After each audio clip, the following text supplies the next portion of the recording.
Fala, gente bonita, tudo tranquilo? Só alguns pequenos avisos antes de começarmos o vídeo. Primeiramente, vai ter spoiler da obra a ser discutida. Mas rapidinho aí, antes de você jogar seu roteador ou celular pela janela, deixa eu só comentar um negócio. Por mais que eu acabe revelando alguns pontos da trama, como o fato de Bruce Willis ser um fantasma em Duro de Matar, ou que John Wick volta no tempo para não reprovar em história, todo o impacto emocional, qualidade da trama e relevância dos acontecimentos serão mantidos. Então não tem tanto problema saber algumas coisinhas de antemão.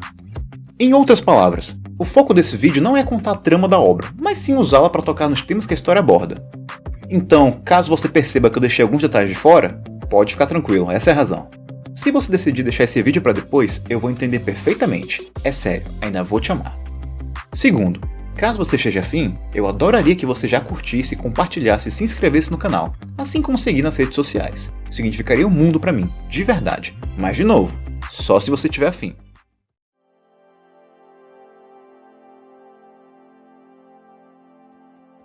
Ser o primeiro a fazer algo, ainda que acabe sendo extremamente influente, não quer dizer que será o mais famoso. Ser o primeiro não é a mesma coisa que ser lembrado. Podemos ver isso em alguns jogos, como o primeiro Uncharted e Demon's Souls, ambos de PS3. Ainda que sejam muito bem feitos e divertidos, foram suas sequências que estamparam capas de revistas e, de certa forma, moldaram a indústria dos jogos. A franquia Wolfenstein merece destaque pois conseguiu a façanha de ser a primeira em algo, 2 vezes. O jogo que iniciou a franquia, Castle Wolfenstein, desenvolvido pela Muse Software em 1982, olha só, é um dos primeiros jogos do gênero stealth, qual é focado na furtividade. Ocorrendo durante a Segunda Guerra, o protagonista é um espião dos aliados que deve roubar os documentos de nazistas e escapar de um castelo. Pode até ser dito que, vendo que ele uniu diversos elementos de jogabilidade bem avançados, como passar despercebido, usar uniformes para disfarces e fazer seus inimigos se renderem, que ele é o protótipo do que um jogo stealth deve ser. Após o primeiro jogo, a saga faria história novamente em 1992, com o lançamento de sua nova versão, Wolfenstein 3D, feito pela id Software. Olha só pessoal, eu nunca sei se é id Software ou id, então eu vou chamar só de id mesmo, tá bom? Depois, critica no comentário.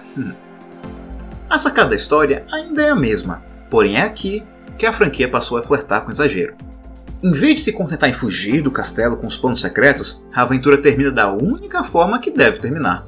Um confronto entre nosso protagonista, que agora tem um nome que o acompanhará em todos os jogos, William B.J. Blazkowicz, e ninguém mais do que o próprio Hitler, dentro de uma armadura mecanizada.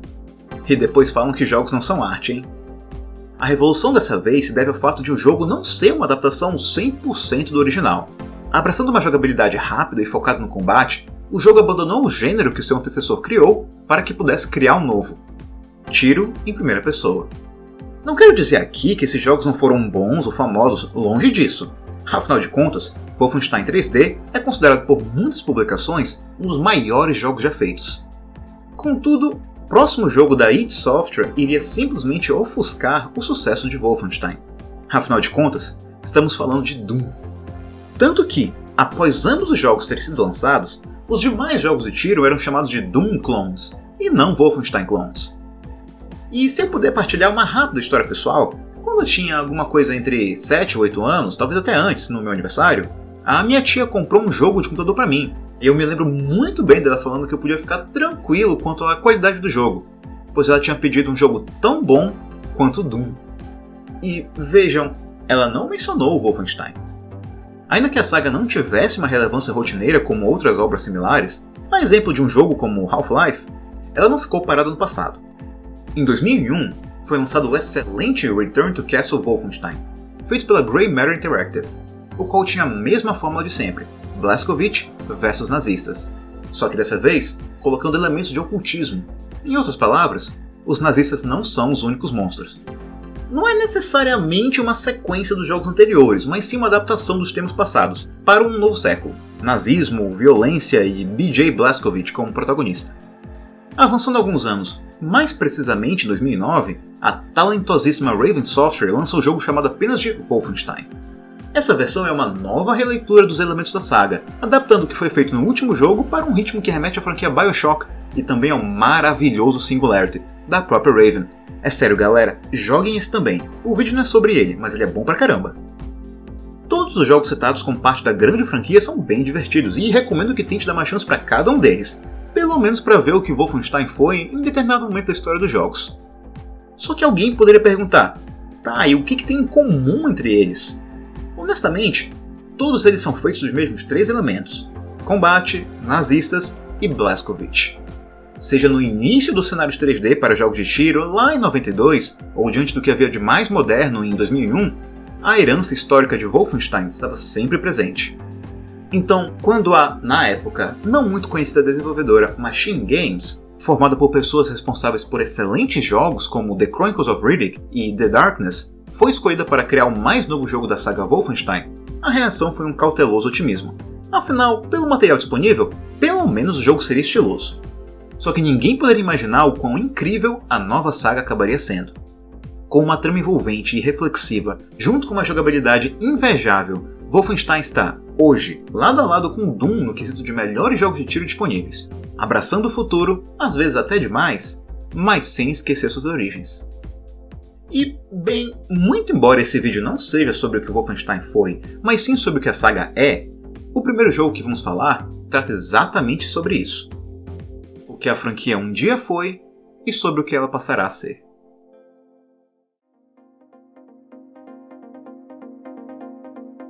Eu gosto muito de coletâneas.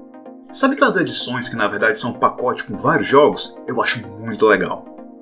Porém, os meus favoritos são aqueles que fazem algo a mais, aqueles que apresentam um pouco da história da franquia e da empresa que os fez. Um excelente exemplo é a coletânea dos jogos da franquia Contra. Ela não só traz em um conveniente pacote maravilhosas versões de obras que marcaram a indústria, como também é quase um documentário da evolução da saga e da mídia. Eu digo isso pois Wolfenstein The Old Blood é uma excelente coletânea de tudo que a saga foi até então, além de ser um jogo próprio. Deixa eu explicar. Lançado em 2015, esse jogo veio ao mundo depois do primeiro jogo da nova franquia, chamado The New Order, o qual foi lançado em 2014. Porém, não só sua trama se passa antes do primeiro jogo desse novo começo, mas suas mecânicas e temas são bem mais aproveitados caso você jogue antes, por isso a gente vai falar dele primeiro. O ano é 1946, e os aliados estão perdendo a Segunda Guerra. Em uma jogada desesperada, 2 espiões, sendo um deles B.J. Blazkowicz, devem se infiltrar no castelo Wolfenstein e furtar os documentos com a localização de um dos maiores líderes do exército nazista, Wilhelm Strass, conhecido como Death Shed. Tá, beleza, mas o que faz desse jogo uma coletânea? Simples, sua estrutura e temas. Não preciso dizer que o plano não sai 100% conforme esperado, então temos que furtivamente escapar das masmorras do castelo. O que acontece aqui nada mais é do que uma versão em alta definição do Castle Wolfenstein, de 1982. Depois, tendo acesso a mais armas e equipamentos, a ação começa a acontecer. Passamos a combater nazistas em tiroteios frenéticos enquanto encontramos nosso caminho pela fortaleza, exatamente como Wolfenstein 3D. Por fim, longe do castelo, o oculto mostra sua face quando forças sombrias assombram uma pequena cidade, da mesma forma que ocorreu em Return to Castle Wolfenstein e no jogo de 2009. Assim sendo, a Machine Games consegue com muita elegância trazer para a modernidade os diversos e, de certa forma, conflitantes elementos de toda a saga por meio de um excelente jogo, o qual é tanto uma homenagem ao passado, como também o começo do futuro. Mas como é que vamos escapar desse castelo e enfrentar forças malignas? Assim, como é que se joga isso? Que bom que perguntou. De forma simplificada, ele é um jogo de tiro com elementos furtivos. Mas falar assim não faz jus à qualidade. As armas são cuidadosamente elaboradas para que o simples ato de atirar seja prazeroso. Tiros nos nazistas fazem com que pedaços de armadura, e até mesmo membros, saiam voando. O recuo que cada tiro ocasiona é pesado e impactante, ajudando na sensação de manusear objetos tão poderosos quanto letais. Ter em seu inventário uma metralhadora e pegar no cenário outra não se traduz somente em mais munição, mas sim na possibilidade de empunhar 2 ao mesmo tempo. Isso também vale para escopetas, rifles e pistolas. Combates corpo a corpo são momentos brutais nos quais Blazkowicz e seu adversário se apunhalam para ver quem morre primeiro e sempre culminam em execuções viscerais. Um ponto bem interessante é que, embora o protagonista seja uma parede de músculos, ele é muito frágil, com poucos tiros sendo suficiente para levá-lo ao chão, igual à vida real, vejam só. O que é bacana é que, assim como seu contador de 100 pontos de saúde e de armadura pode zerar bem rápido, isso também é verdade para seus inimigos. Dessa forma, os combates são tão letais para você quanto para seus adversários, e, por consequência, cada vitória merecida. A sensação de ter triunfado perante algo que por pouco não te venceu está presente em toda a nova saga. Mas, em meio a tiros e explosões, existe o sistema de furtividade. Muitas vezes você estará em lugares onde os inimigos não sabem que você está lá, possibilitando que os elimine silenciosamente. Alguém poderia chamar o sistema de simplista, afinal de contas, é inteiramente baseado em andar agachado usando uma pistola silenciada ou uma faca. E assim, essa pessoa estaria certa. Essa face do jogo é tão simples que os inimigos patrulhando ignoram completamente os colegas abatidos. O único diferencial é que é um tipo de adversário, o comandante, que, caso te veja, irá se refugiar em algum lugar e chamará reforços até que ele seja exterminado. O sistema é de fato simplista, porém é exatamente isso que o faz funcionar perfeitamente. Ele pode não ser profundo, mas jamais irá atrapalhar a jogabilidade ou quebrar o ritmo do jogo. Não é tão rico quanto o combate, mas é bem legal e os jogos da saga o incorporam muito bem, exceto quando falham, mas isso é para mais tarde. Junto com isso, nós temos um sistema de progressão. Ao contrário de jogos com sistemas similares, os quais normalmente focam em acúmulo de experiência e a troca dessa experiência por habilidades, Wolfenstein recompensa feitos. Derrote X personagens furtivamente enquanto sua saúde estiver acima do limite básico e será recompensado com uma habilidade. É um sistema que, de forma geral, reforça o engajamento por parte de quem joga com as mecânicas do jogo e faz Wolfenstein se destacar de obras similares.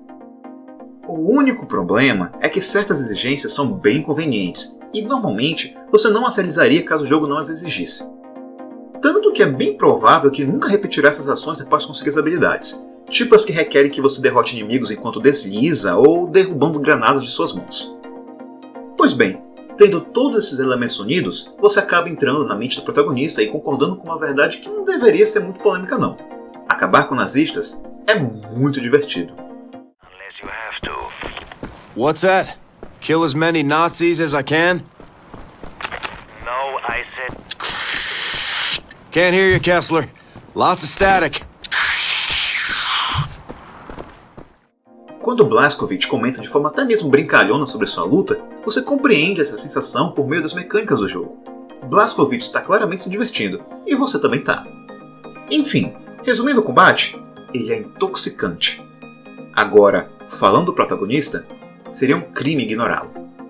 Os jogos de 2001 e 2009 foram os que deram a ele uma voz. A nova saga foi a que deu uma personalidade. Mais do que uma máquina de guerra ou um super soldado, Blazkowicz é uma pessoa. Só uma pessoa. Ainda que mande umas tiradas engraçadas aqui e ali, muitas vezes se perde em pensamentos íntimos e melancólicos, mostrando ser alguém com aspirações, desejos e medos. Isso também vale para todos os personagens que encontramos no jogo. Muito embora Old Blood seja uma obra curta com um maior foco na ação, o pouco tempo que passamos com outras pessoas é mais do que suficiente para mostrar que elas são, de fato, pessoas. Dessa forma, mesmo aqui, no início cronológico da nova saga, ela brilha ao demonstrar seu maior talento. Equilibrar com perfeição tons e temas que alguém poderia chamar de incompatíveis, mas se complementam e criam algo único. A seriedade com a zoeira, a alegria com a tragédia. E, de certa forma, isso se aplica ao ritmo do jogo. Parando para pensar no que ocorre na curta campanha, parece algo que alguém que não conhece videogames imagina que ele seja. A fuga no castelo nazista, o assalto na cidade sitiada, o ataque dos zumbis. E é exatamente isso, na verdade. The Old Blood é uma gigantesca e apaixonada homenagem a tudo que Wolfenstein já foi. Mas o jogo também é algo a mais. Ao longo de toda a jornada, uma sombra paira acima de tudo, sobre todos os exageros e momentos engraçados. Você percebe que sempre chega atrasada, um pouco depois da tragédia ocorrer. As pessoas, que agora são carismáticas e multidimensionais, sofrem e falham. Mesmo que você chegue deslizando no chão com uma escopeta em cada mão, matando tudo que vê pela frente, muitas vezes não é o suficiente para salvar uma vida. E BJ mata uma quantidade absurda de nazistas, uma quantidade comicamente absurda, mas nunca há a sensação de que está livrando as regiões deles, apenas de que está fugindo. Sempre haverá outros, chegando ao ponto de que você vê o inevitável já no começo da nova saga. Os nazistas, ou melhor, o ideal que os une e os define, dominará o mundo. Muito embora o jogo termine com a missão cumprida, a localização secreta de Death Shed nas mãos dos aliados, muito foi perdido. Enquanto vemos Blazkowicz voar rumo ao horizonte com o que restou do exército dos aliados, podemos ver a série abandonar as limitações narrativas e estruturais do passado em prol de algo novo. Algo inegavelmente sombrio e melancólico, mas também maravilhoso e inspirador. A saga parte rumo a uma nova ordem.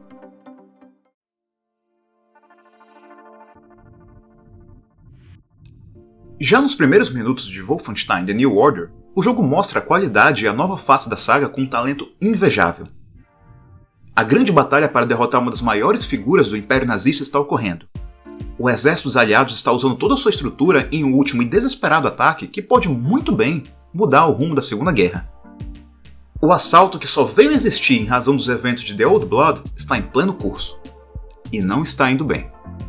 Caso você esteja jogando conforme apresentamos nesse vídeo, você já viu em The Old Blood grande parte dos adversários que irá enfrentar aqui, porém não viu a escala.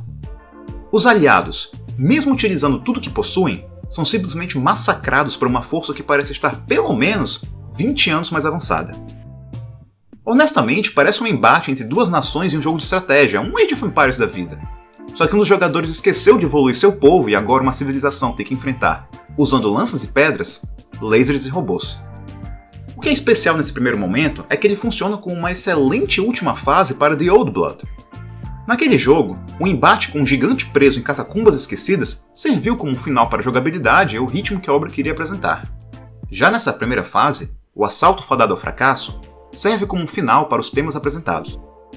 O eterno embate de BJ durante a Segunda Guerra, retratado em todos os jogos da franquia até o presente momento, irá, finalmente, ficar no passado. E Blazkowicz está particularmente cansado desse combate. Ele não queria realmente estar aqui. Ele deseja um momento de paz, de harmonia. Seu sonho não é matar mais nazistas, mas sim passar uma tarde preguiçosa com alguém que o ama e que por ele é amado. Mas a realidade, nesse momento, é outra. Vidas com futuros cheios de possibilidades são perdidas em quantidades absurdas. E BJ sabe que, se os nazistas não forem parados aqui e agora, não só essa tragédia irá se repetir ao redor do mundo, como esse sonho não será vivido nem por ele e nem por ninguém. Exceto, bem, nazistas. Não haverá mais beleza no mundo. Por isso ele continua indo em frente, com uma supermetralhadora em cada mão ou se esgueirando com uma pistola silenciada em punhos e uma faca nos dentes. Ele almeja um futuro em que não precise matar ou sofrer. Porém, enquanto houver pessoas oprimindo e crescendo por meio da crueldade, Blazkowicz irá enfrentar o mal. Felizmente, ele é muito bom nisso. Mas como falamos anteriormente, essa é apenas a primeira fase. O assalto dá errado e BJ é profundamente ferido por um estilhaço que atinge sua cabeça, sendo levado a um coma. E o mundo muda. Estamos agora em 1960. O nazismo e seu irmão menos exagerado, mas igualmente tóxico e destrutivo, o fascismo, são os ideais que comandam o mundo. E é nessa realidade, na qual o fascismo pode ser visto em tudo, sejam pessoas, ideias ou construções, que Blazkowicz acorda. Tendo sido resgatado por pescadores, ele passa 14 anos em um estado vegetativo em um asilo. Mas em vez de ser apresentado como um lugar sombrio e maligno, a ambientação é mostrada como um genuíno lugar de amor, cuidado e de cura. Isso se deve, principalmente, pela família que toma conta do lugar, um casal e sua filha, Anya, que possui uma afinidade profunda por BJ e, conforme percebemos por seus monólogos enquanto está paralisado, a afeição é recíproca. Podemos ver que a família é unida por afeto e gentileza, então é previsível que o empreendimento o qual comandam seja direcionado por esses mesmos valores, afeto e gentileza. Infelizmente, tais valores tendem a ser destruídos por um mundo nazifascista. E o mesmo ocorre com a família. Ao longo dos anos, Blazkowicz observa como o exército nazista vai, gradativamente, tomando pacientes do asilo. Talvez para serem executados ou, ainda mais trágico, sofrerem como cobaias para algum experimento doentio. Só que aí chega um dia, no qual o exército chega com um objetivo diferente: fechar o asilo de vez. E os pacientes, que são considerados pelo mundo como um estorvo, serão sumariamente executados. Como sempre, os donos protestam. Contudo, dessa vez, a reação é mais elevada. Os pais de Anya são assassinados e ela está a caminho de ser sequestrada. A combinação de ódio, revolta e nojo em Blazkowicz é o suficiente para acordá-lo do coma e continuar o trabalho que deixou incompleto 14 anos atrás. Antes de continuarmos, é bom esclarecermos uma coisa. Anya não é, de forma alguma, uma donzela em perigo. Claro, nesse momento específico, ela está indefesa e precisando de ajuda, o que não é muito diferente do que aconteceu com BJ ao longo desses anos. Pense nesse momento como uma demonstração do pilar da relação amorosa que há entre os dois. Nenhum deles conquistaria o que virá a conquistar ao longo da saga se não fosse o suporte e a ajuda do outro. One more thing. It's quite critical. What?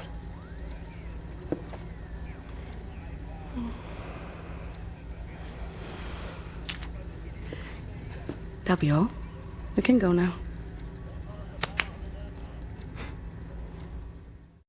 Beleza, mas vamos dar uma pausa aqui. Mal começamos a falar de The New Order e temos tanto relatos de pessoas complexas e profundas em situações que trazem o que é de melhor e pior nelas, ao mesmo tempo em que temos momentos que você pode dizer, sem sarcasmo e exagero, poxa vida, esse cybernazista tá bem difícil de enfrentar. Talvez se eu usar uma metralhadora giratória eu consiga passar.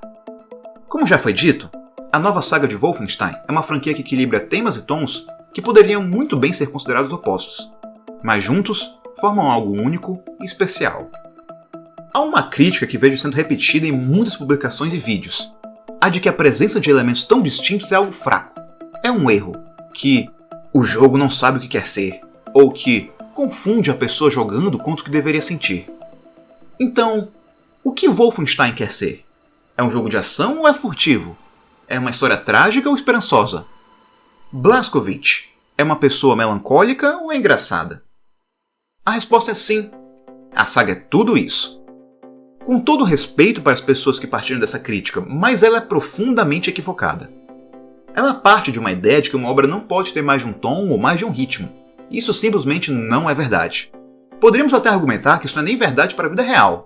Em um espaço de uma semana, uma mesma pessoa pode vivenciar momentos de alegria, tragédia, esperança, tristeza, comédia e erotismo. Wolfenstein não só é um exemplo de algo que une tudo isso, mas também o faz muito bem. Essa noção de ser diversas coisas é até algo que a equipe desenvolvedora também questionou e decidiu abraçar. Pois bem, após o encontro com os avós de Anya, no qual Blazkowicz é atualizado sobre o que aconteceu no mundo, o jogo adota sua estrutura principal. Diversas ações e ataques junto com um dos últimos grupos rebeldes em diversos lugares de extrema importância para o Império Nazista, incluindo até mesmo uma base lunar. E essa decisão estrutural serve dois aspectos fundamentais. Aos olhos da jogabilidade, é uma excelente desculpa para termos combates em lugares bem diversificados, os quais contribuem para abordagens diferentes.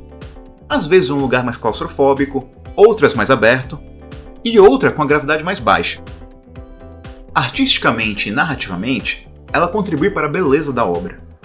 Wolfenstein é um jogo lindo, não apenas do ponto de vista técnico, mas artístico. As construções são imponentes e grandiosas. Elas são bonitas de serem vistas e servem à narrativa e, principalmente, à ideologia abordada. Vejam bem, felizmente, os governos que se auto-intitulavam nazifascistas ao longo da história foram poucos e também duraram pouco tempo. Infelizmente, isso faz o trabalho de definir, de forma satisfatória e definitiva, o que faz um governo ser fascista algo um tanto complicado. Contudo, um dos pontos dos quais é seguro dizer que não há controvérsias é que um governo fascista é um governo de aparências. Você sabe quando um cara compra um carro grande para compensar algumas coisas? Pois então, um governo fascista usa a imagem de ser grandioso, por meio de propaganda e arquitetura, para compensar sua fragilidade. E essa fragilidade também é explorada no jogo. O tipo de concreto que os nazistas utilizam em suas estruturas colossais, ainda que consiga deixá-las em pé, é mofado e frágil. Durante os combates, as balas perdidas fazem buracos no cenário. As estruturas aparentemente indestrutíveis e imponentes que sustentam o Império viram pó com curiosa facilidade. Também é possível ouvir diversas conversas de tanto soldados como civis, os quais comentam como, por algum motivo, está complicado respirar esses dias, e um conhecido, o qual antes era plenamente saudável, agora está ofegante e fraco. Essa temática reflete plenamente a forma de se apresentar dos governos fascistas. Deixe-me partilhar uma história real, sobre o Brasil e uma empresa de aviação, chamada Pan-Air. A empresa possui uma história extremamente rica, mas o que você precisa saber é que, durante uma boa parte do século XX, ela foi uma das maiores empresas do Brasil e do mundo. Não só foi considerada como sinônimo de qualidade de serviço e atendimento, criando assim a expressão padrão Pan-Air para quando algo era muito bem feito, como também era sinônimo de integração. Vejam, O Brasil sempre foi, e continua sendo, um país extremamente desigual, em diversos aspectos. Mas aqui vamos enfatizar apenas o geográfico e o social. As regiões do Sul e Sudeste são historicamente mais favorecidas e enfatizadas pelas políticas públicas nacionais, em detrimento e muitas vezes ignorando as necessidades e anseios do resto da nação. Pois bem, a Panair fazia as coisas de forma diferente. A maior parte das cidades da região norte do Brasil, principalmente no estado do Amazonas, simplesmente não possui aeroportos e não é acessível por vias terrestres, apenas por rios. Assim sendo, uma das qualidades mais valiosas do ponto de vista social era sua frota de hidroaviões, a qual garantia não só acesso a regiões antes ignoradas, como tal acesso era rápido e viável. Com sua importância inestimável para o país, é profundamente trágico o fato dela ter sido destruída de um dia para o outro. Após um golpe militar, o Brasil passou 20 anos, de 1964 até 1985, sofrendo um regime fascista, o qual era marcado por censura, tortura e morte. No meio dessa situação, havia o fato de que a Panair e os militares não se davam muito bem. Então, em um belo dia em 1965, a Panair foi surpreendida com a notícia de que foi declarada sua falência e de que estava proibida de voar. Obviamente, era tudo uma mentira. O governo queria apenas uma forma de se livrar de algo poderoso que ia contra suas vontades e de favorecer algo que melhoraria sua imagem. E foi o que aconteceu. No mesmo dia em que perdeu seu direito de voar, as linhas internacionais foram passadas para outra empresa. Uma mais favorável ao governo, chamada Varig. Grande parte da estrutura e materiais da Panair foi transferida para essa outra empresa. A relação da Varig com os militares era tão íntima que uns 20 anos de ditadura no Brasil foram considerados a sua era de ouro. Ela podia fazer tudo o que queria e cobrar o quanto quisesse. Utilizando o que sobrou da Panair, o céu era, literalmente, o limite. Em troca, ela fazia o que o governo desejasse e, mais importante, glorificava a imagem do regime. Assim sendo, a ideia de que com os militares no poder o Brasil voava mais alto era propagada no mundo todo. Porém, assim como o concreto de Wolfenstein está fadado a contaminar e decair, a falsa grandiosidade dessa era de ouro da aviação iria terminar. Com o fim da ditadura militar, essa super empresa aérea, tendo conquistado seu absurdo tamanho por meio de mentiras e da destruição de algo verdadeiro, não conseguiu acompanhar as mudanças trazidas pelo tempo e pelo mundo. Ela lentamente decaiu e sua falência foi decretada em 2006. E esse aspecto da grandeza de um governo fascista ser conquistada com a tomada de algo também ocorre no jogo. Após uma excelente missão em um campo de concentração, nós descobrimos que as impossíveis criações tecnológicas dos nazistas só foram conquistadas utilizando instruções e estruturas de uma sociedade secreta antiga, a qual almeja muitas coisas, menos conflitos ou guerra. E a cola que une todos esses elementos narrativos e temáticos que envolvem desde reflexões ideológicas até teorias da conspiração são os personagens. Ainda em The Old Blood, mesmo com pouco tempo em tela, as pessoas com as quais interagimos mostravam ser muito mais do que personagens unidimensionais de um jogo de guerra. Mas já em The New Order, com seu maior tempo de duração e enfoque na história, toda e cada pessoa adiciona algo ao mundo do jogo. Já falamos bastante aqui sobre Blazkowicz e Anya, porém temos também Caroline Becker, a responsável por liderar a resistência e uma antiga conhecida de BJ, a qual, assim como ele, também foi ferida pela guerra. Porém, o fato dela estar em uma cadeira de rodas é, quando muito, uma mera inconveniência que não a impede de liderar e, principalmente, de lutar. Outro personagem absurdamente interessante é Max Haas. Vejam, Max nasceu com um dano no cérebro, fazendo com que os médicos tivessem que tirar uma parte do órgão. O resultado disso é que sua habilidade de se expressar oralmente acabou sendo limitada, conseguindo falar apenas o seu nome. Junto com isso, há o fato de que sua forma de se portar remete a de uma criança. Se Wolfenstein fosse uma obra previsível ou fraca, Max pararia aqui. Ele seria apresentado como o pobre coitado deficiente que deve ser protegido e é um estorvo para o grupo. Mas Wolfenstein não é fraco, muito menos previsível. Max é uma pessoa profundamente inteligente e, conforme revela a sequência, com visão e talento artístico invejável. Além disso, é responsável mais de uma vez por salvar a vida de BJ. A série demonstra, por meio do Max, mesmo que não intencionalmente, que todos nós enfrentamos obstáculos. Algumas pessoas, infelizmente e injustamente, acabam tendo de enfrentar alguns particularmente mais inconvenientes. Porém, não significa que tais pessoas não sejam capazes de cuidar e de proteger. Temos também o carismático Bombater, o qual não irei dedicar tantas palavras sobre as dificuldades que enfrenta porque, honestamente, eu acredito que não preciso explicar por que um homem negro de Namíbia enfrentaria certas adversidades em um mundo tomado por nazistas. E, por último, temos o sobrevivente. Vejam, no final da primeira fase, somos apresentados a uma escolha. Quem, de 2 aliados de Blazkowicz, deve morrer nas mãos de Death Shed? Essa escolha faz a linha temporal do jogo bifurcar entre o caminho do jovem americano Wyatt ou do escocês veterano de guerra Fergus. Tal escolha afeta o design do jogo de forma singela. Uma leve mudança no percurso da fase, um minigame diferente e a possibilidade de melhorar sua saúde ou armadura. Agora, narrativamente, as coisas mudam. Claro, o percurso da história será o mesmo, mas uma parte considerável dos diálogos e até determinado personagem secundário será diferente. O que não muda é a culpa que cada um sente. Independentemente da escolha, o sobrevivente acreditará que você escolheu errado. Fergus acha que você colocou um homem quebrado e cansado para fazer o trabalho que deveria ser da nova geração, enquanto Wyatt acha que você colocou um menino para fazer o trabalho de um homem. Quem quer que seja sobrevivente será uma pessoa psicologicamente abalada e com um caso sério de, síndrome do sobrevivente. Ok, mas o que essas pessoas têm em comum? Simples, elas são tudo aquilo que o nazismo considera fraco. A resistência é formada e liderada por mulheres, pessoas negras, pessoas com deficiência e, dependendo da sua escolha, por um escocês depressivo. O ideal que rege o mundo considera todas essas pessoas como inferiores, incapazes e descartáveis.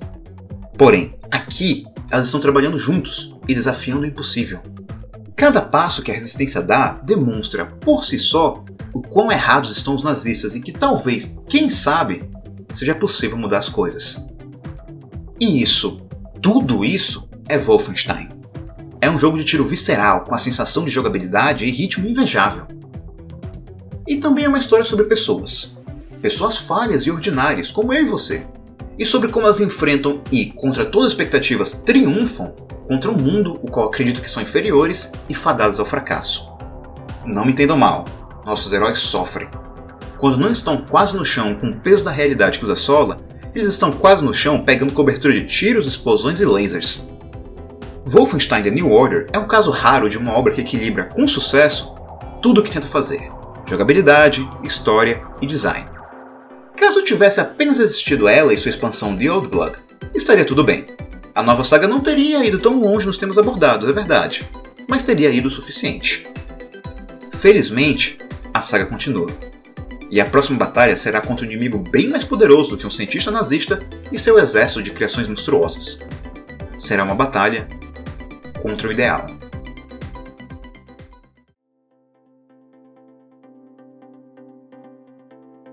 Wolfenstein 2 The New Colossus é um jogo muito mais audacioso do que o seu antecessor em inúmeros aspectos.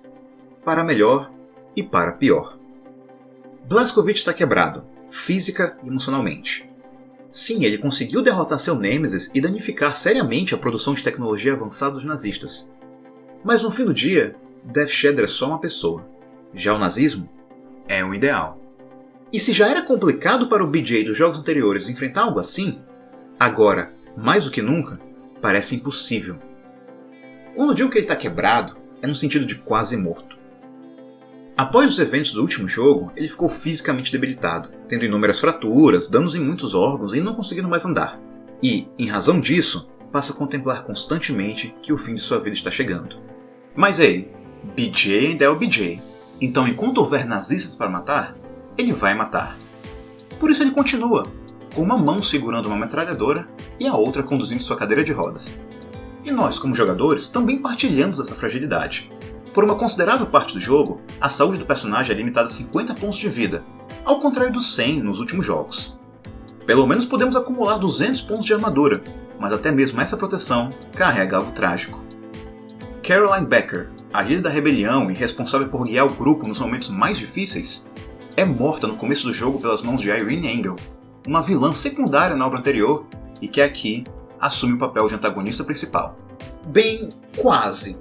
Mas mais tarde vamos falar sobre isso. O que acontece é que BJ passa a vestir a armadura que Becker utilizava para conseguir realizar feitos sobre-humanos. Agora, eu gostaria de dedicar um tempinho para conversarmos sobre a jogabilidade. Olhem só, o jogo mantém, essencialmente, a mesma forma de jogar de seus antecessores. Porém, ele realiza pequenas mudanças das quais, individualmente, não impactam tanto assim, mas juntas, infelizmente, colaboram para que os momentos de frustração sejam mais presentes. Uma das principais razões disso é como a furtividade foi abordada. Os inimigos se tornaram mais espertos, com um tempo de resposta mais curto, e agora têm a capacidade de entrar em um estado de vigilância mais aguçado quando encontram um companheiro abatido. Em outras palavras, o sistema se tornou mais complexo, porém as suas habilidades se mantiveram as mesmas. Junto com isso, temos o design das fadas que coloca você em algumas situações das quais não há possibilidade de não ser visto, resultando em momentos que você inevitavelmente vai ter de correr loucamente atrás dos comandantes que, enquanto não forem abatidos, vão ficar chamando reforços. O resultado disso tudo, aliado com o balanceamento da saúde para 50 pontos, é um ritmo qual você acaba sendo descoberta com inconveniente e injusta frequência, tendo que correr atrás dos comandantes e acabar morrendo, pois a interminável horda de inimigos não combina muito bem com o estado mais frágil de BJ. Obviamente, isso não acontece o tempo todo, mas acontece o suficiente para estressar. Outra, normalmente eu não falaria de um ponto super específico como um inimigo meio chato, mas visto que até mesmo os desenvolvedores falaram que ele não foi bem implementado, eu me dou esse direito, pessoal. Tem esse bicho, o Laser Hound, que é um robozinho parecido com um cachorro que atira um laser. Na campanha principal, ele aparece bem pouco até, mas quando aparece, gente bonita, ele é absurdamente rápido e vai direto pra cima de você, junto com o fato dele ser bem resistente, ou seja, ele vai te alcançar. Mas a parte mais maneira vem agora. Ele dá uma investida que consegue te derrubar, te deixando imóvel por alguns segundos enquanto ele prepara o seu disparo extremamente forte. Aí você pode dizer, sem problema, Crônica, coloca uma escopeta em cada mão que é sucesso. Pois é, quando ele é abatido, ele explode, te matando. E ele quase nunca tá sozinho. Os pouquíssimos momentos em que você enfrenta esse bicho são incrivelmente frustrantes, é sério mesmo. Tem esse momento aqui, que se tudo der certo, vai passar agora.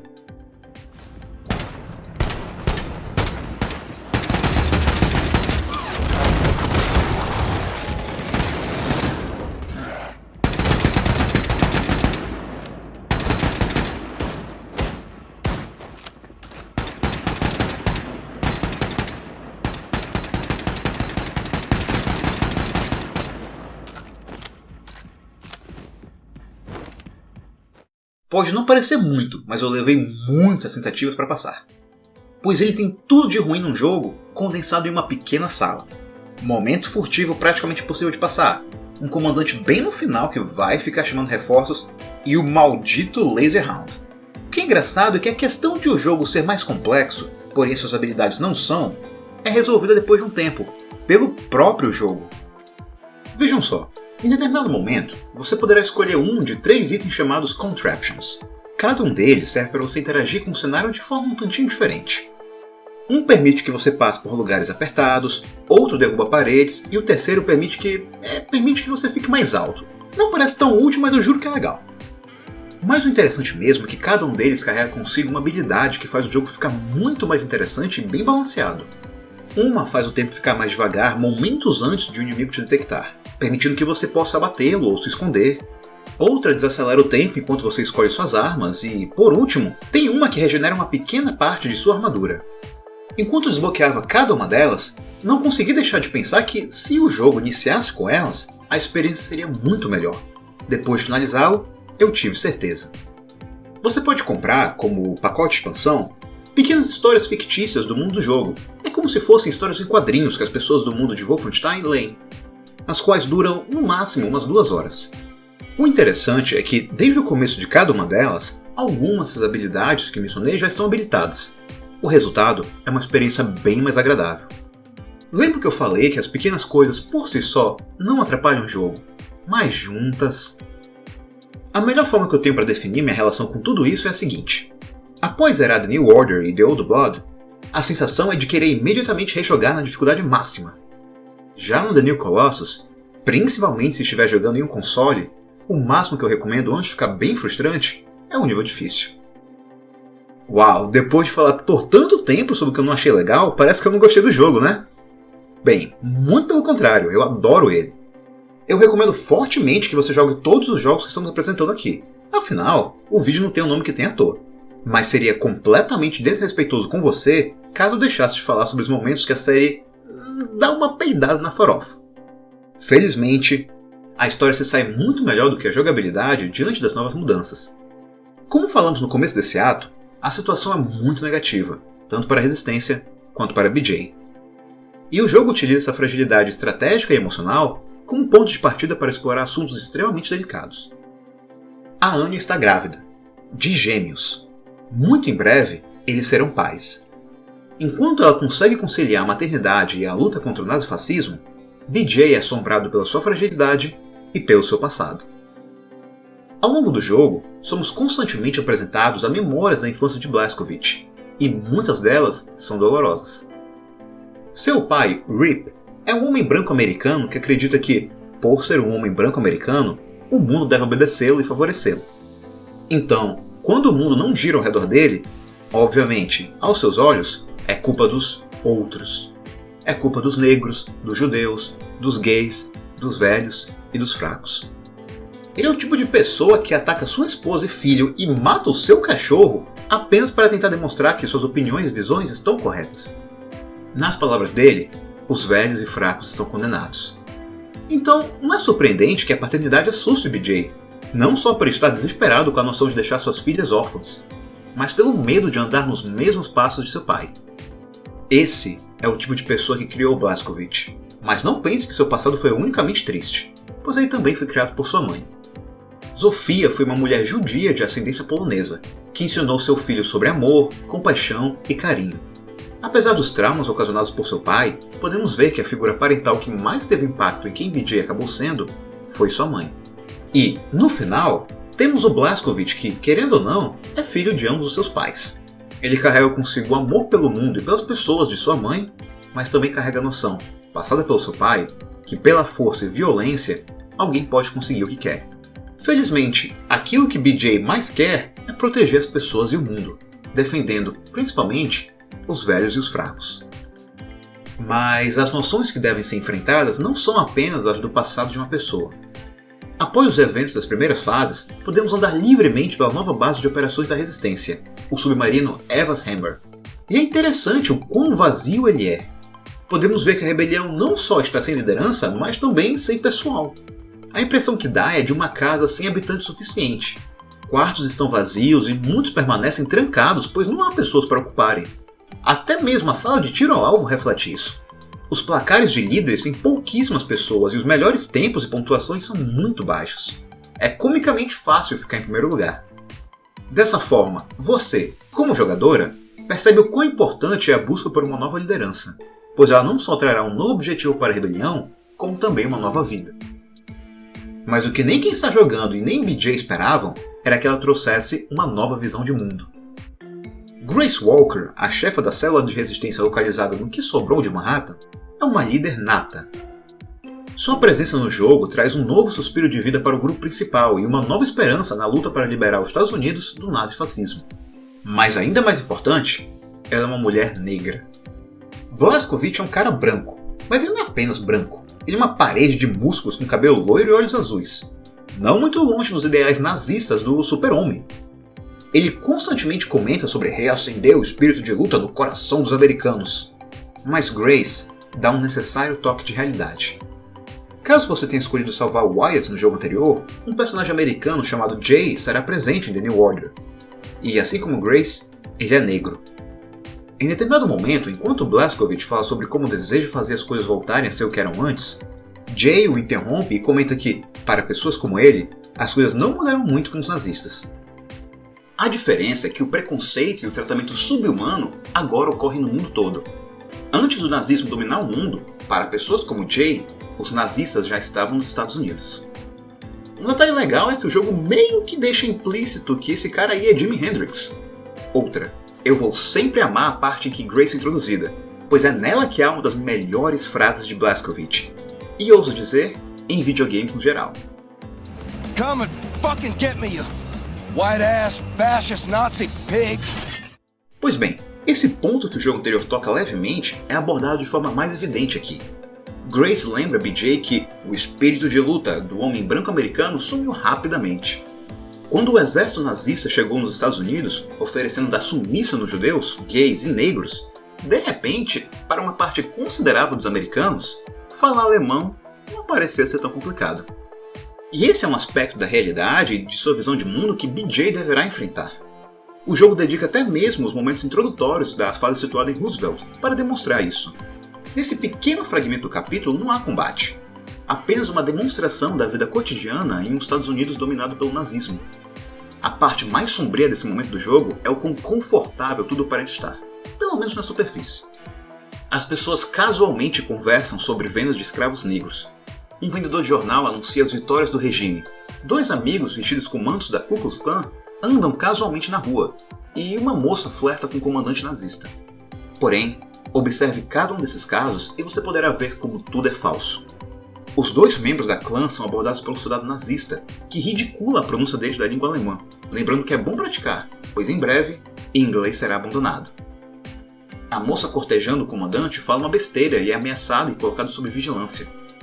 O jornaleiro acaba percebendo que está diante do grande terrorista conhecido como Terror Billy e sussurra que está 100% do nosso lado. Esse momento demonstra como uma realidade falsa, construída por meio de mentiras, demonstrações de poder e ameaças de violência, estará sempre fadada ao fracasso. Por outro lado, somos mostrados como algo genuíno e verdadeiro pode influenciar positivamente alguém.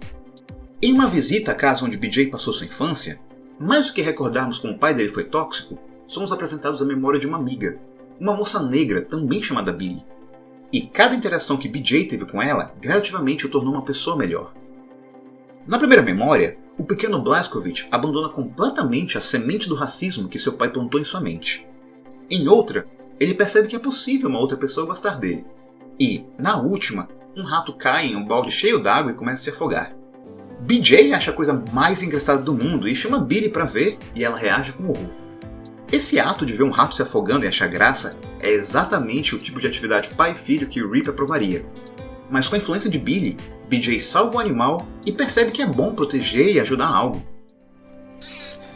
You done did it, Billy.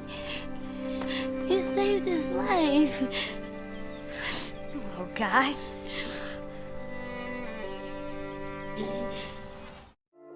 E essa noção de influências diversificadas e positivas mudarem alguém ou algo para melhor permeia diversos aspectos do jogo.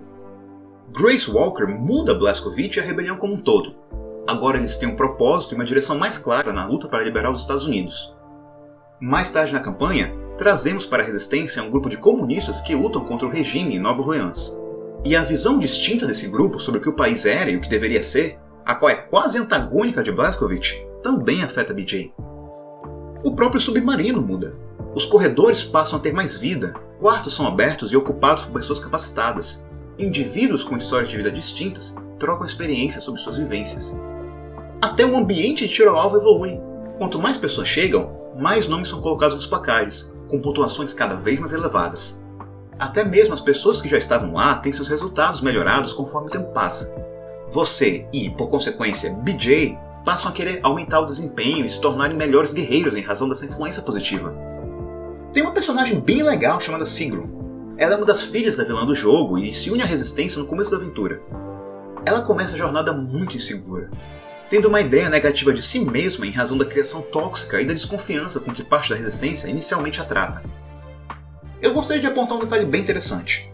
Os nazistas constantemente fazem piada do peso dela, diminuindo-a por ser gordinha. Porém, em momento nenhum isso é tratado pela resistência, provando, de uma vez por todas, que ser gordofóbico e zoar alguém por seu corpo é coisa de nazista. Com o passar do tempo, ela consegue encontrar seu lugar no grupo e tem um papel fundamental no começo da queda do Império Nazi-fascista. Contudo, seu melhor momento é quando ela fica de saco cheio da forma como é tratada pela Grace, que constantemente a chama de nazista, e acaba explodindo, atacando-a verbalmente e fisicamente, enquanto clama que não é uma nazista e não aceitará ser tratada como tal. Esse momento é fundamental não só para demonstrar como Sigrun conseguiu provar para os demais que ela realmente detesta o nazismo e acredita na causa da resistência, como também conseguiu provar para si mesma que não mais enfrentará desgostos e abuso calada. Porém, no meio dessa história de superação e evolução, nós temos alguém que não muda. Nós temos o pai de BJ. Aqueles valores tóxicos que vemos nos flashbacks florescem na nova realidade. O que para muitos é um mundo de sofrimento e injustiça, para Rip Blazkowicz é um mundo de oportunidades. A parte mais cruel desse personagem? Ele até teve momentos positivos. O jogo aborda uma questão que muitas pessoas esquecem. Uma pessoa má não é como um vilão genérico de ficção. Alguém ruim, alguém mau, é uma pessoa. Uma pessoa não muito diferente de mim e você, mas que se entrega e passa a seguir um conjunto de crenças e valores que colocam o proveito próprio acima de tudo. Ah, mas tal pessoa gosta de tal coisa, assim como eu. Ou, aquele cara foi simpático ou gentil comigo daquela vez, não pode ser uma pessoa ruim. Infelizmente, pode sim. Não se deixe enganar por um pequeno traço que aparenta ser bondade ou uma afeição que seja agradável aos olhos. A nova saga Wolfenstein é conhecida por momentos exagerados, explosivos e surreais. Porém, na minha humilde opinião, um dos momentos mais chocantes da franquia até então ocorre, subrilhantemente, em The Old Blood. Tem um momento em que Blazkowicz se disfarça de garçom e se infiltra em uma taverna cheia de nazistas. E eles estão apenas aproveitando a tarde.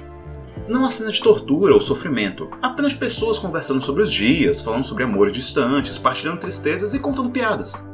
Apenas pessoas em uma tarde agradável. Esse momento é chocante, pois ele escancara um dos aspectos mais trágicos e sombrios sobre aqueles que se juntaram ao regime. Eles são simplesmente pessoas, como eu e você, com potencial para serem boas ou simplesmente agradáveis. Mas aceitaram oprimir e fazer sofrer em troca de um pouco de poder ou autoridade. E a resistência se coloca como o oposto absoluto de todos esses aspectos negativos, quase como uma resposta para o ditado do pai do BJ.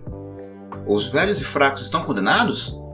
Olha, há um grupo formado quase que integralmente por velhos e fracos demolindo todas as estruturas, sejam elas literais ou sociais, construídas pelos nazistas. E assim, o tema central do jogo tem sua conclusão. A luta interna de BJ para encontrar uma motivação de continuar vivo e evoluir como pessoa ocorre também a nível nacional. Wolfenstein 2: The New Colossus não é um jogo sobre liberar os Estados Unidos de um regime nazifascista, mas sim sobre fazer com que uma nação encontre em si mesma o desejo de se libertar de um regime nazifascista. Não é sobre fazer com que as coisas voltem a ser como eram antes, pois o regime só se instalou tão bem e tão confortavelmente no solo americano em razão do jeito que as coisas eram antes. A luta é para mudar, é para evoluir. É tanto para BJ se tornar uma pessoa melhor, como para fazer seu país uma nação melhor. Mas, peraí. Enfrentar o nazifascismo, uma liderança feminina e negra, exaltar os velhos e os fracos. Será que, por acaso, Wolfenstein é um jogo político? Oh não!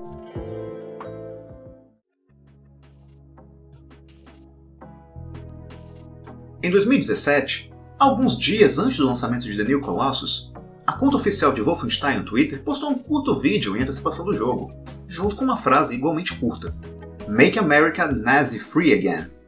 Não irei dizer aqui que o Twitter parou ou explodiu com essa mensagem, mas ela fez barulho suficiente para não só aparecer em diversos sites de jogos, como também em publicações que normalmente não falariam sobre esse assunto. O furor dessa mensagem não é muito difícil de entender quando vista a época. A frase é uma clara adaptação do lema político de Donald Trump, e a razão dos críticos era de que os desenvolvedores do jogo estavam, por meio da obra, atacando diretamente os apoiadores do, felizmente, ex-presidente. Agora, vejam só. Jogos são complicados de serem feitos. Bem complicados e demorados. Wolfenstein 2 começou o desenvolvimento logo após o lançamento do primeiro, lá em 2014, com o time dividido entre a sequência e The Old Blood. Então, como eles fizeram para um jogo conseguir abordar a realidade política dos Estados Unidos de 3 anos no futuro? Simples. Da mesma forma que conseguiram fazer um jogo que refletiu o que ocorreu com a empresa brasileira Pan-Air lá no século XX e, ao mesmo tempo, reflete a realidade de diversos países no mundo, incluindo o Brasil. Pois eles não fizeram um jogo sobre isso especificamente. Pode ser chocante o que eu irei dizer, então cuidado para não cair da cadeira, cama ou deixar o celular cair. A nova franquia Wolfenstein não é só sobre matar nazistas e fascistas. Ela é sobre enfrentar o nazismo e o fascismo. E isso faz toda a diferença. Um nazista não morde alguém e essa outra pessoa é contaminada por essa ideia. O jogo sabe disso. O nazismo e o fascismo são um conjunto de ideias e valores os quais pessoas, querendo poder, autoridade, superioridade ou algo do gênero, abraçam. E a obra se coloca contra tudo isso. Então, inevitavelmente, quando um evento tiver um dedinho no fascismo, quando um governo glorifica um passado mítico, ou quando um grupo de pessoas defende uma superioridade racial, sexual ou diminui outro grupo, saiba que Wolfenstein e BJ serão contra tudo e todos que defendem isso. Faz parte do jogo. Não falar sobre isso seria não falar sobre Wolfenstein. E é até bom saber que esse desejo de resistir contra o que é de errado passou de pais para filhas.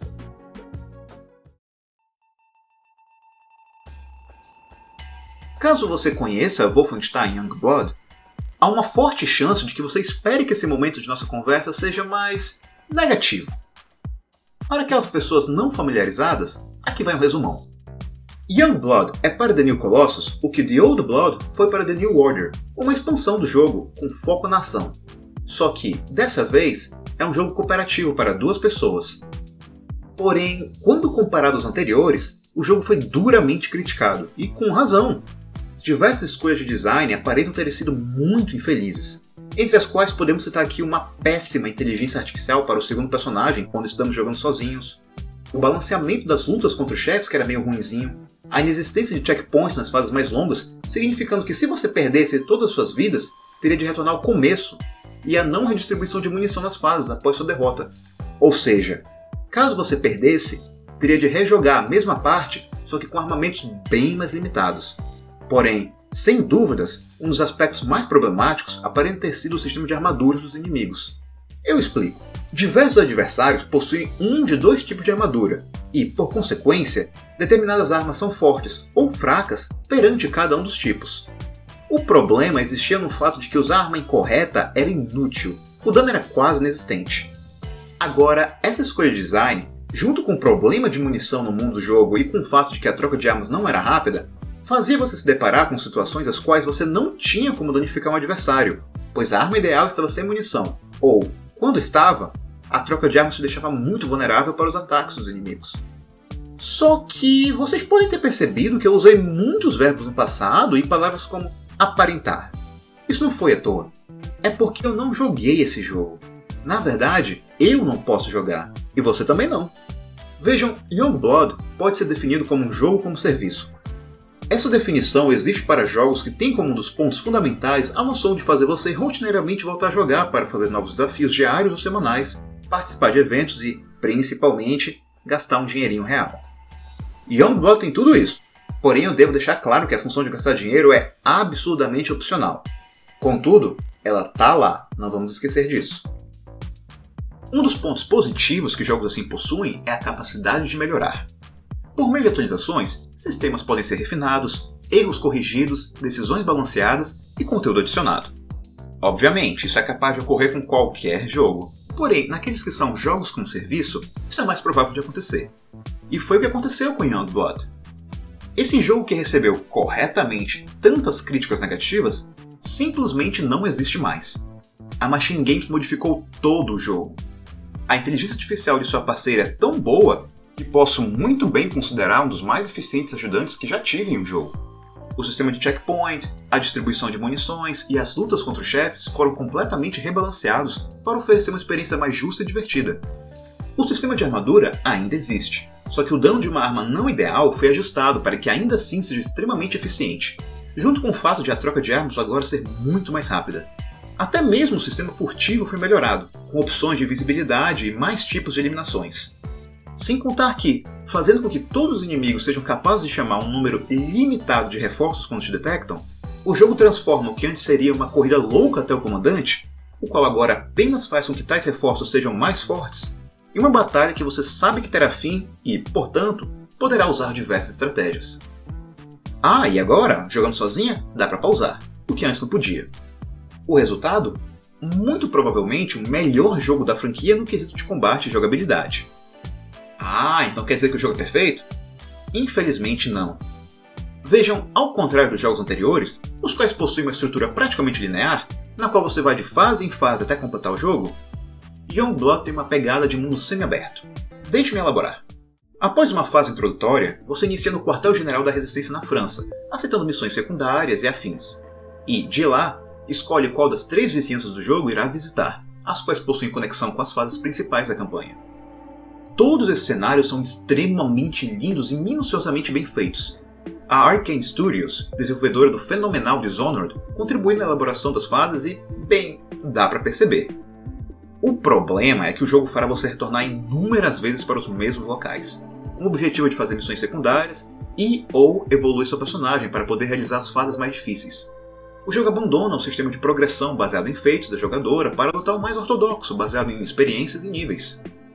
Olhem só, essa escolha de design, por si só, não é ruim ou errada. Jogos como Borderlands e Diablo funcionam de forma similar. A questão é que, entre o ritmo dos jogos anteriores ou o mais aberto deste, acredito fortemente que a Machine Games tem mais talento fazendo uma experiência linear. Em outras palavras, terminar todas as missões principais e secundárias levou-me 14 horas.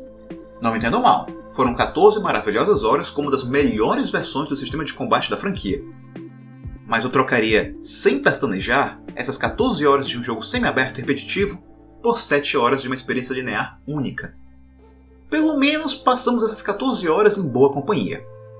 Como Youngblood se passa 20 anos após The New Colossus, as gêmeas, que ainda não eram nascidas naquele jogo, agora são adultas. Zofia e Jessie Blazkowicz são personagens extremamente carismáticas, as quais conversam ao longo do jogo todo, constantemente irritando e dando apoio uma à outra, contando piadas que às vezes são engraçadas, outras com graça só pra elas e algumas vezes bem sem graça, porém tudo de um jeito natural e caloroso. Eu sou meio suspeito para falar sobre elas, pois, honestamente, são versões femininas de Bill e Ted, os quais eu gosto tanto que eu coloco na introdução dos meus vídeos. No way! Há uma crítica compreensível que esse jeito mais brincalhão seja inferior ao sombrio de BJ nos últimos jogos. Eu compreendo isso, mas acredito que por meio delas e de seu jeito de falar, o jogo mostra como o mundo e as pessoas mudaram. BJ, por exemplo, não tinha os monólogos tristes e introspectivos, pois isso era maneiro. Seus momentos solitários eram melancólicos, pois o mundo era melancólico. Sua única perspectiva de vida era a luta. O sonho de viver em uma vida de paz com sua família era só isso, um sonho. Isso sem contar a criação dele, a qual assombrou por boa parte de sua vida. Mas Jess e Soph não são assim, pois o mundo não é assim. Elas tiveram uma infância, elas têm gostos e objetivos que vão muito além de matar nazistas. As batalhas que nossos heróis lutaram tão desesperadamente ao longo da nova saga valeram a pena. A nova geração tem um futuro. O mundo não está perfeito, mas mudou o suficiente para permitir que duas garotas pudessem ser, na medida do possível, apenas duas garotas, sem passado sombrio ou tragédias avassaladoras. Anya e BJ foram ótimos pais. Mais do que genes, eles passaram adiante valores e ideais positivos e saudáveis. Por isso que, no momento em que seu pai desaparece, as nossas novas heroínas não demoram a agir. Vejam, a trama do jogo é bem curta quando comparado ao resto da saga. Há cutscenes, os filmezinhos, no começo do jogo e na reta final, deixando o meio bem escasso no quesito de progressão da história e desenvolvimento de personagens. Como eu disse anteriormente, preferi uma abordagem mais linear, similar aos últimos jogos, mas isso não quer dizer que o que está aqui não possua valor, longe disso. BJ desapareceu. Após semanas aparentando uma estranha tristeza, ele simplesmente sumiu. Seguindo algumas pistas, as garotas acabam chegando na França e ajudam a resistência de Paris na luta contra os nazistas enquanto procuram o pai delas. Ainda que uma considerável parte do jogo não avance a trama, não quer dizer que não possua relevância temática. A cooperação entre as irmãs e o elo com a resistência francesa serve como um contraste perante o que sobrou do regime. Os nazistas são mesquinhos e egoístas. Por meio dos registros espalhados na cidade, você percebe que eles são incapazes de trabalhar em equipe. Tanto que a noção de traição é um dos principais pontos do arco dos vilões da história. Porém, nós temos na melancolia de BJ um outro aspecto importantíssimo na história. Após diversas revelações, nós descobrimos a razão do sumiço de BJ e o que ele ficou fazendo durante o jogo. Embora os motivos estilo ficção científica sejam relevantes para a direção que a série irá tomar, é no aspecto emocional que a motivação por trás de BJ faz tudo ficar compreensível. Ele está sendo assombrado tanto pelos e se do passado, quanto por medo do futuro. Sim, as ações dele, sejam explosivas ou amáveis, influenciaram positivamente o mundo e permitiram que aqueles que ele ama tivessem uma oportunidade de simplesmente viver uma boa vida. Porém, sabe quando você se lembra do seu passado e pensa, e se eu tivesse feito tal coisa? Ou, e se eu tivesse tido mais tempo ou oportunidades? Pois bem, ainda que tenha conseguido afastar a ameaça nazifascista, isso custou parte de sua vida. Tanto tempo que foi gasto lutando e sofrendo, poderia, em outra realidade, ter sido passado vivendo. Isso sem falar do futuro, ou melhor, da ausência dele. Ao que tudo indica, o mundo está condenado. O ápice do egocentrismo nazista foi alcançado. Se eu não posso ter algo, ninguém mais poderá. Após a morte de Hitler, uma máquina foi ativada, a qual tornará o planeta inabitável. Diante de tudo isso, é compreensível que alguém queira escapar dessa realidade.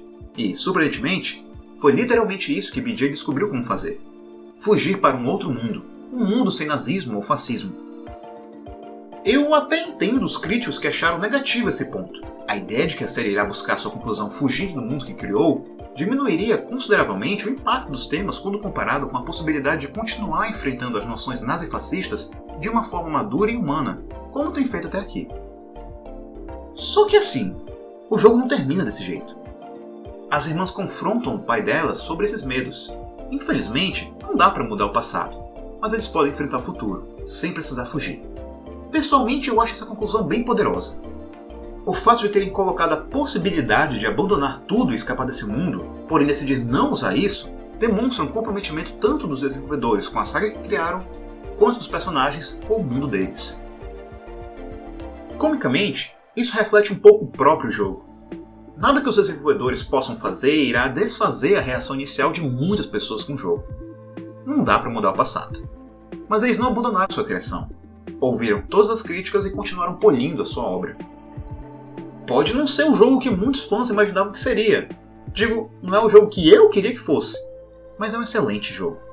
E as decisões tomadas aqui me deixam esperançoso pelo que virá no futuro. Caso vocês me permitam fazer uma última comparação, vocês lembram da Paner? Pois é, mesmo depois de fechada, os responsáveis por ela não desistiram.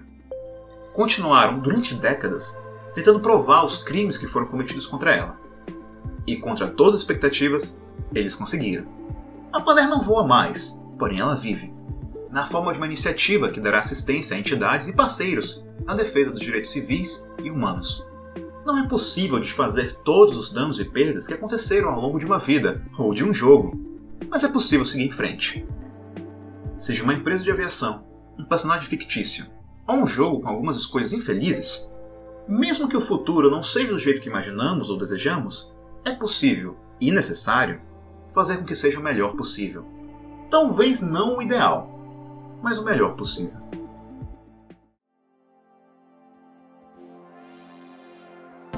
Eu acho que deve ter ficado claro que eu gosto muito de Wolfenstein. Mas ei, a culpa não é minha. A saga é fácil de amar.